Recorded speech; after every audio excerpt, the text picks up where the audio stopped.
ദൈവ തിരുനാമത്തിന് മഹത്വമുണ്ടാവട്ടെ. Bible reading പ്രോഗ്രാമിൽ സംബന്ധിക്കുന്ന ഏവർക്കും കർത്തൃനാമത്തിൽ സ്നേഹവന്ദനം അറിയിക്കുന്നു. ഇന്ന് നമ്മൾ വായിക്കുകയും ധ്യാനിക്കുകയും ചെയ്യുന്നത് ഉൽപ്പത്തി പുസ്തകം 21 അധ്യായമാണല്ലോ. 21 അധ്യായത്തിൽ ഇസഹാക്കിൻ്റെ ജനനത്തെക്കുറിച്ചാണ് നമ്മൾ വായിക്കുന്നത്. കർത്താവിൻ്റെ വാഗ്ദാനമനുസരിച്ച് സാറ അനുഗ്രഹിക്കപ്പെട്ടു. വൃദ്ധനായ അബ്രഹാമിൽ നിന്ന് സാറ ഗർഭം ധരിച്ച് ദൈവം പറഞ്ഞ സമയത്ത് തന്നെ അബ്രഹാമിൻ്റെ ഭവനത്തിൽ വന്ന ആ 3 വിരുന്നുകാരിൽ അന്ന് ദൈവം അവിടെ വെച്ച് അബ്രഹാമിനോട് പറഞ്ഞ പ്രകാരം 1 വർഷം കഴിഞ്ഞപ്പോൾ ഇസഹാക്കിനെ അവിടെ പ്രസവിക്കുകയാണ്. കുഞ്ഞ് ജനിച്ചു കഴിഞ്ഞ് അവരുടെ രീതി അനുസരിച്ച് 8-ാം ദിവസം കുഞ്ഞിനെ കൊണ്ടുവന്ന് പരിച്ഛേദന നടത്തി. 17-ാം അധ്യായത്തിൽ നമ്മൾ കണ്ടു, യഹോവയായ ദൈവം അബ്രഹാമിനോട് പറഞ്ഞു, ഞാൻ നീയുമായുള്ള ഇസ്രായേലുമായുള്ള ഉഭയസമ്മതത്തിൻ്റെ ഉടമ്പടിയുടെ അടയാളമായി എല്ലാ പുരുഷ പ്രജയും പരിച്ഛേദന ഏൽക്കണം. ആ പരിച്ഛേദന ഏറ്റപ്പോൾ ആ നിയമം കൊടുത്തപ്പോൾ അബ്രഹാമിന് 99 വയസ്സും ഇസ്മായേലിന് 13 വയസ്സുമായിരുന്നു പ്രായം. അന്ന് ഇസഹാക്ക് ജനിച്ചിട്ടില്ല. അബ്രഹാം 99-ാമത്തെ വയസ്സിലും ഇസ്മായേൽ 13-ാം വയസ്സിലും സ്വീകരിച്ച പരിച്ഛേദന ഇന്ന് 8-ാമത്തെ ദിവസം ഇസഹാക്ക് സ്വീകരിക്കുന്നു. കാരണം പരിച്ഛേദന എന്ന നിയമം നിലനിൽക്കുന്നവരിൽ നിന്ന് ജനിച്ച കുഞ്ഞായതുകൊണ്ടാണ് 8-ാം ദിവസം അങ്ങനെ പരിച്ഛേദന കൊടുത്ത്. നമ്മുടെ കർത്താവിനും 8-ാം ദിവസം പരിച്ഛേദന കൊടുത്തത് അതുകൊണ്ടാണല്ലോ. സാറ പറഞ്ഞു, ആളുകളൊക്കെ എന്നെ ഓർത്ത് ഇത് ചിരിക്കുകയുള്ള സന്തോഷം കൊണ്ട് ഞാൻ ഈ വാർദ്ധക്യത്തിൽ എനിക്കൊരു കുഞ്ഞിനെ മുല കുടിപ്പിക്കാൻ സാധിക്കുമെന്ന് ആരും വിചാരിച്ചിരുന്നില്ല. ദൈവം എനിക്ക് അവസരം തന്നു. ആ കുടുംബം ഏറെ സന്തോഷമുള്ളതായി തീർന്നു. പിന്നീട് എന്ത് സംഭവിച്ചു എന്ന് ചോദിച്ചാൽ, ഇസഹാക്ക് വളർന്നു വന്നു. ഇസ്മായിലിനോട് ചേർന്ന് കളിക്കുന്നത് സാറ കണ്ടു. അത് സാറയ്ക്ക് ഉൾക്കൊള്ളാൻ സാധിക്കുന്നില്ല. കാരണം ഇന്നത്തെ സാഹചര്യത്തിൽ നമ്മൾ ചിന്തിച്ചേക്കാം അതിനെന്താണ് തെറ്റ്, 2 കുട്ടികൾ തമ്മിൽ കളിക്കുന്നതിൽ. പക്ഷേ സാറയെ സംബന്ധിച്ചുള്ള അക്കാലങ്ങളിൽ നമുക്കറിയാം, അടിമകളെ പോലെയാണ് ദാസ്യദാസന്മാർ. അപ്പം അവർ തൻ്റെ ഭവനത്തിൽ പാർക്കുന്നു. തനിക്കൊരു കുഞ്ഞ് ജനിച്ചു. അവനോടൊപ്പം അവകാശിയാകുന്നതിൽ സാറയ്ക്ക് ബുദ്ധിമുട്ട് തോന്നി. സാറ അത് അബ്രഹാമിനോട് പറഞ്ഞു, ഇസ്മായിലിനെ ഹാഗാറിനെ ഇവിടെ നിന്ന് പുറത്താക്കണം. അബ്രഹാമിന് ഒരിക്കലും അത് ഉൾക്കൊള്ളാൻ പറ്റില്ല. കാരണം താനൊരു അപ്പനാണ്. തൻ്റെ രക്തത്തിൽ നിന്ന് പിറന്നവനാണ് ഇസ്മായിലിന്. അവനെ പുറത്താക്കുക എന്നുള്ളത് അബ്രഹാമിന് ഒരിക്കലും ഉൾക്കൊള്ളാൻ സാധിക്കുന്നില്ല.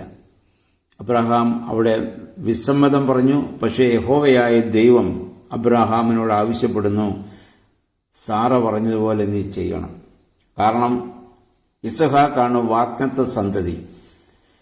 അവനൊരിക്കലും ഇസ്മായിലിന് ഇത് തുല്യനായിട്ടുള്ളവനല്ല. അതുകൊണ്ട് നീ അവനെ പുറത്താക്കാൻ പറഞ്ഞു. യഹോവയായ ദൈവം പറഞ്ഞതുകൊണ്ടായിരിക്കാം അബ്രഹാമിന് സമാധാനമുണ്ടായി. അദ്ദേഹം ഹാഗാറിനെയും കുഞ്ഞിനെയും ഒരു മരുഭൂമിയിൽ, ഒരു തുരുത്തിയിൽ വെള്ളവും കുറച്ച് ഭക്ഷണവുമായി ഒരു മരുഭൂമിയിൽ കൊണ്ടുവന്ന് വിടുന്നത് നമ്മൾ ഇവിടെ കാണുന്നുണ്ട്. അബ്രഹാമിനെ സംബന്ധിച്ചിടത്തോളം വളരെ വേദനാജനകമായൊരു അനുഭവമാണത്. കാരണം ദൈവത്തിൻ്റെ കൽപ്പന കൂടാതെ തന്നെ സാറയുടെ നിർബന്ധപ്രകാരം തൻ്റെ ജീവിതത്തിൽ താൻ ചെയ്തതായ ഒരു പ്രശ്നമാണല്ലോ ഇത്. അതുകൊണ്ട് അതിൻ്റെ വേദന അബ്രഹാം അനുഭവിച്ചേ മതിയാവുകയുള്ളൂ. അദ്ദേഹം അങ്ങനെ അവരെ പുറത്താക്കുന്നു. പിന്നീട് സംഭവിച്ച് നമ്മൾ കാണുന്നുണ്ട്. മരുഭൂമിയിൽ ചെന്ന് ഭക്ഷണമില്ല, വെള്ളമില്ല. ആ കുഞ്ഞിൻ്റെ മരണം ആസന്നമായിരിക്കുന്നു. അമ്മയും മരിക്കും. ആ സന്ദർഭത്തിൽ ഹാഗാർ ഹൃദയവേദനയോടെ ദൈവസന്നിധിയിൽ അവിടെ ഇത് നിലവിളിക്കുന്നതായി നമ്മൾ കാണുന്നു. അവിടെ ദൈവത്തിൻ്റെ ദൂതൻ അവിടെ പ്രത്യക്ഷപ്പെട്ട് ഹാഗാറിനെ ആശ്വസിപ്പിക്കുന്നു. നീ വിഷമിക്കേണ്ട, നീ ഭയപ്പെടുകയും വേണ്ട. കുട്ടിയുടെ കരച്ചിൽ ദൈവം കേട്ടിരിക്കുന്നു.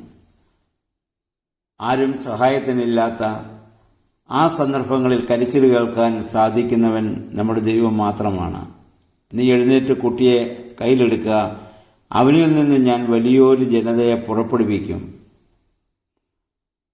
അപ്പോൾ ഹാഗാർ തൻ്റെ കണ്ണു തുറന്നു. അവൾ ഇതാ തൻ്റെ മുന്നിൽ ഒരു നീരുറവ ഒഴുകുന്നതായി കാണുന്നു. ഹാഗാർ അവിടെ ചെല്ലുന്ന സമയത്ത് ആ നീരുറവ അവിടെയില്ല. എന്നാൽ ദൈവം അത്ഭുതകരമായി ആ മരുഭൂമിയിൽ നീരുറവയെ ഒഴുക്കുവാൻ സാധിക്കുന്നവൻ നമ്മുടെ ദൈവം മാത്രമാണ്. നമ്മൾ മനസ്സിലാക്കണം, ജീവിതത്തിൽ മരുഭൂമിയുടെ അവസ്ഥയിൽ പ്രവർത്തിക്കുവാൻ സാധിക്കുന്നവൻ സർവശക്തനായ ദൈവം മാത്രമാണ്. മനുഷ്യന് ഉള്ളതുകൊണ്ട് മറ്റു ചിലത് സൃഷ്ടിക്കാൻ സാധിച്ചേക്കാം, ഉള്ള വസ്തുക്കൾ ഉപയോഗിച്ച്. എന്നാൽ മരുഭൂ അവസ്ഥയിൽ ഒന്നുമില്ലായ്മയിൽ നിന്ന് പ്രവർത്തിക്കുവാൻ സാധിക്കുന്നവൻ ദൈവം മാത്രമാണ്. നമ്മുടെ ജീവിതത്തിൻ്റെ എല്ലാ രംഗങ്ങളിലും നമുക്ക് മരുഭൂമിയുടെ അവസ്ഥകളുണ്ടാകാം, സമൃദ്ധിയുടെ അവസ്ഥയുണ്ടാകാം. സന്തോഷത്തിൽ മരുഭൂമിയുണ്ട്, അതാണ് ദുഃഖം. സമാധാനത്തിൽ മരുഭൂമിയുണ്ട്, അതാണ് അസമാധാനം. ആരോഗ്യത്തിൽ മരുഭൂമിയുണ്ട്, അതാണ് രോഗം. ജ്ഞാനത്തിൽ മരുഭൂമിയുണ്ട്, അതാണ് അജ്ഞത. സൗന്ദര്യത്തിൽ മരുഭൂമിയുണ്ട്, അതാണ് വിരൂപത. എല്ലാ തലങ്ങളിലും നമുക്ക് മരുഭൂമിയുടെ അവസ്ഥകൾ ഉണ്ടാകുമ്പോൾ ആ മരുഭൂ അവസ്ഥയിൽ പ്രവർത്തിക്കുവാൻ സാധിക്കുന്നവൻ, അനുഗ്രഹിക്കുവാൻ സാധിക്കുന്നവൻ സർവശക്തനായ ദൈവം മാത്രമാണ്. ആ ദൈവമാണെന്ന് ഹാഗാറിനോട് ഇവിടെ ഇടപെട്ടിരിക്കുന്നത്. വേദപുസ്തകം നമ്മൾ വായിക്കുമ്പോൾ ധാരാളം സംഗതികൾ നമുക്ക് കാണാൻ പറ്റും. യഹോവയായ ദൈവം അബ്രാഹാമിനെ വിളിച്ചത് മരുഭൂമിയായി ഇറങ്ങി വരാനാണ് ദൈവം ആവശ്യപ്പെട്ടത്. അതായത് അവൻ്റെ പിതൃഭവനം, ചാർച്ചക്കാര്, അവനുള്ളതെല്ലാം വിട്ടേച്ചു വരിക. ജീവിതത്തിൽ ഏറ്റവും കൂടുതൽ സന്തോഷവും സംരക്ഷണവും സുരക്ഷിതത്വമൊക്കെ നൽകുന്നതാണല്ലോ കുടുംബവും ചാർച്ചക്കാരും ബന്ധുജനങ്ങളും. അതൊക്കെ വിട്ട് അബ്രാഹാം ഒരു മരുഭൂമിയായി ഇറങ്ങി വന്നു. ആ മരുഭൂമിയായി ഇറങ്ങി വന്ന അബ്രഹാമിനെയാണ് ദൈവം ഇതുവരെയും വഴി നടത്തുകയും അനുഗ്രഹിക്കുകയും സംരക്ഷിക്കുകയും സമ്പത്ത് കൊടുക്കുകയും ഒക്കെ ചെയ്യുന്നത്. വേദപുസ്തകം മുന്നോട്ട് നമ്മൾ വായിക്കുമ്പോൾ യാക്കോബിന്റെ ജീവിതത്തിലും അവനൊരു സ്വർഗീയ ദർശനം കണ്ടത്. അവിടെ ലൂസ് എന്ന് പറയുന്നതായ പട്ടണത്തിൽ കല്ല് തലണിയായി വെച്ച അന്ധകാരത്തിൽ ആ മരുഭൂമിയുടെ അവസ്ഥയിലാണ് സ്വർഗം തുറക്കപ്പെട്ടതും മാലാഖമാർ കയറുകയും ഇറങ്ങുകയും ചെയ്യുന്നതൊക്കെ യാക്കോബിനെ കാണാൻ പറ്റിയതും ആ ദൈവിക ശബ്ദം കേട്ടതൊക്കെയും അല്ലെങ്കിൽ ആ വലിയ ദർശനം കാണാൻ സാധിച്ചതും മരുഭൂമിയുടെ അവസ്ഥയിൽ തന്നെയാണ്. യോബിന്റെ ജീവിതത്തിലും ജീവിതത്തിന്റെ ഏറ്റവും മരുഭൂ അവസ്ഥയിലാണ് ദൈവികമായ ദൈവത്തെ ആ ദൈവികമായ ശബ്ദം കേൾക്കുവാൻ യോബിനും സാധിച്ചിട്ടുള്ളത്. പുതിയ നിയമത്തിലേക്ക് നമ്മൾ കടന്നു വരുമ്പോൾ കർത്താവ് ശിഷ്യന്മാരെ വിളിച്ചപ്പോഴും അവർ വലയും വള്ളവും അപ്പനെയൊക്കെ ഉപേക്ഷിച്ച് മരുഭൂമിയായിട്ടാണ് അവൻ ഇറങ്ങി വന്നത്.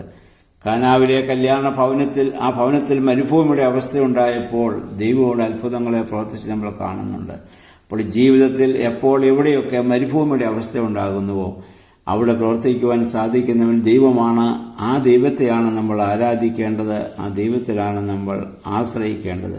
അപ്പോൾ അവിടെ യഹോവയായ ദൈവം ഇസ്മായേലിനെയും ആ മരുഭൂമിയിൽ വളർത്തി അവനെ വലിയവനാക്കി മാറ്റുന്നതും അവനിലൂടെ ഇന്നൊരു വലിയ ജനത ഇന്ന് ഈ ഭൂമിയിൽ ഉളവായിരിക്കുന്നത് നമുക്ക് കാണുവാൻ സാധിക്കുന്നുണ്ട്.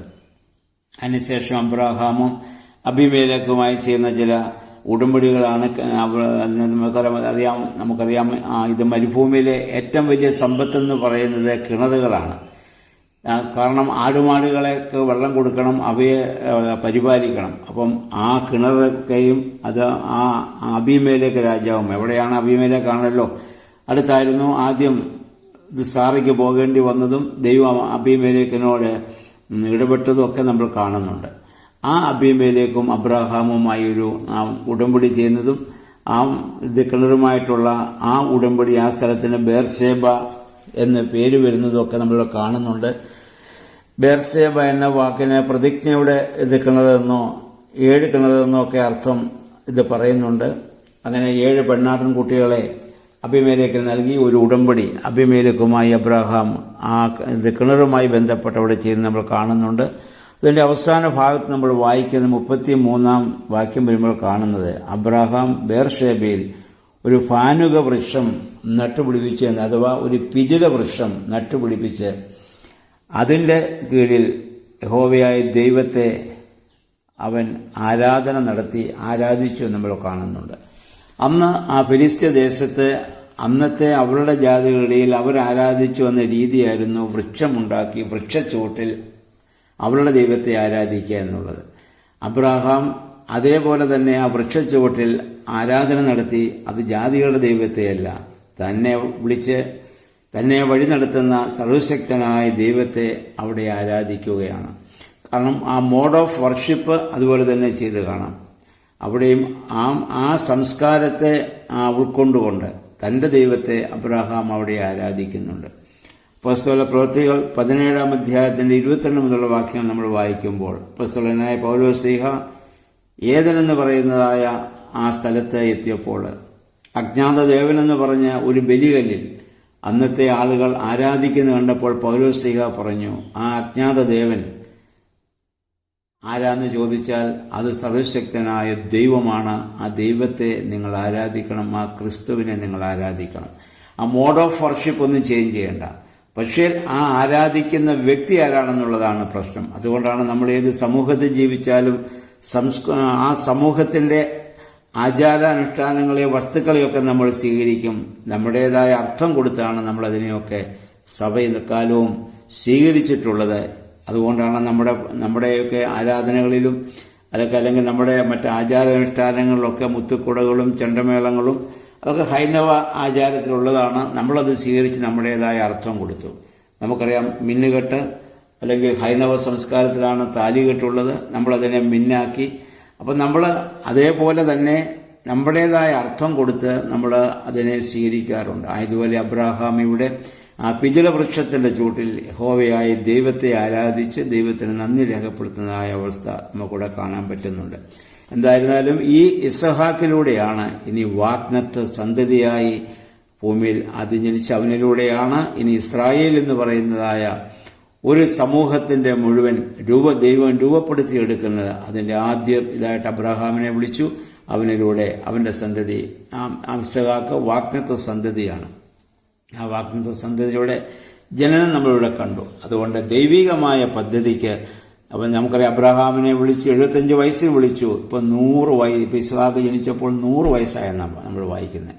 25 വർഷം അബ്രഹാം ദൈവികമായ നടത്തിപ്പിന് വേണ്ടി വിശ്വാസത്തോടെ കാത്തിരിക്കുകയാണ്. അതിനിടയ്ക്ക് ചില വിശ്വാസ ചാഞ്ചല്യങ്ങളൊക്കെ ഉണ്ടായിട്ടുണ്ട്. സ്വാഭാവികം.